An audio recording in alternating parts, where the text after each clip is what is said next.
Hi from Tone Hair Salon.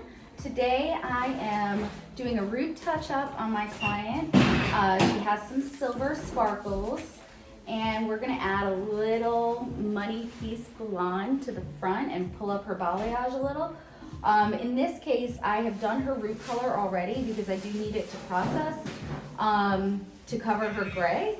And then I'm going in with just a few little highlight pieces. I'm going to show you on the other side.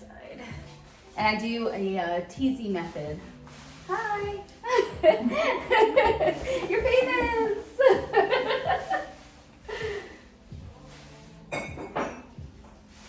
So what I like to do is, like I said, I'm just kind of pulling up some of her balayage, then I'm going to do a little bunny piece.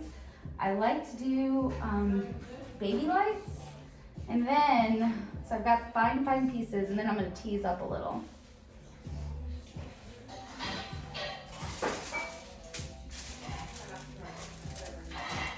Have you tilt your head in a little bit.